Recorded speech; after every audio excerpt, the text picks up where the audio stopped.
Shalom and welcome to my weekly video message. A comedian once said, if everything seems to be coming your way, you're probably in the wrong lane.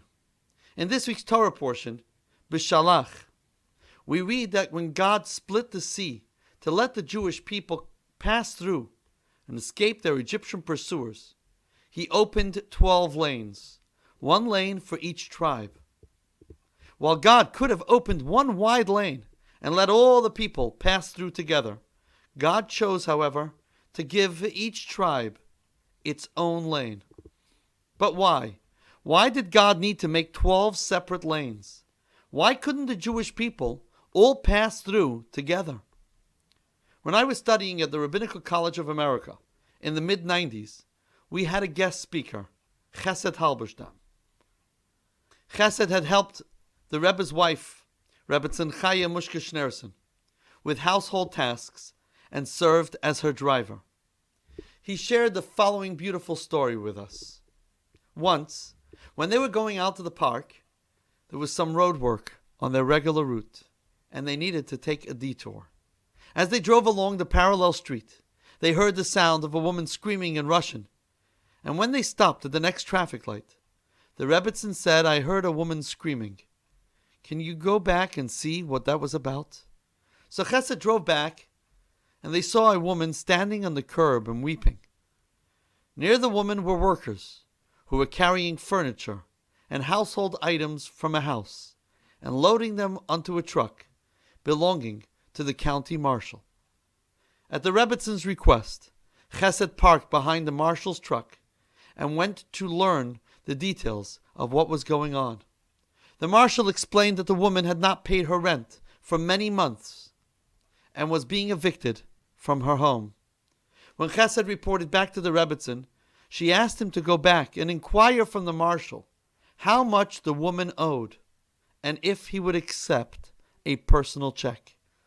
At this point, Chesed did not realize where all this was leading, but he fulfilled her request. The sum that the family owed was around $6,700. The marshal said that he had no problem accepting a personal check, as long as he would be able to confirm with the bank that the check was covered. He also said that if he received the payment, his men would carry everything back into the house. When Chesed informed the Rebbetzin of the details, she took out her checkbook and wrote out a check for the full amount. After the marshal made a call to the bank and instructed his workers to take everything back into the house, the Rebbetzin told Chesed to drive away before the woman would realize what had transpired. Later, when they were at the park, Chesed could not contain himself and asked the Rebbetzin what had prompted her to give such a large sum to a total stranger. "Once," she said, "when I was a young girl, my father, the previous Rebbe, took me for a walk in the park. He sat me down on a bench and started to tell me about the idea of hashgacha pratis, divine providence. Whenever something causes us to deviate from our normal routine, there is a divinely ordained reason for this. Every time we see something unusual, there is a purpose in why we've been shown this sight. Today," continued the Rebbetzin, "when I saw the detour sign instructing us to deviate from our regular route, I remembered my father's words and immediately thought to myself, every day we drive by this street, suddenly the street's closed off and we're sent to a different street. What is the purpose of this? How is this connected to me?" Then I heard the sound of a woman crying. I realized that we had been sent along this route for a purpose. This story embodies the idea behind the 12 lanes at the splitting of the sea. The 12 separate lanes teach us that each of us has a unique lane and a unique mission. And in order to fulfill our mission, we were endowed by the Creator with unique talents and abilities.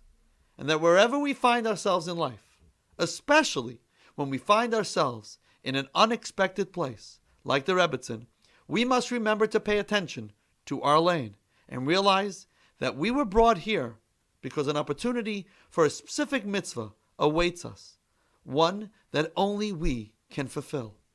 In our story, the Rebbetzin seized the moment and fulfilled her destiny. We can do it too. Shabbat Shalom.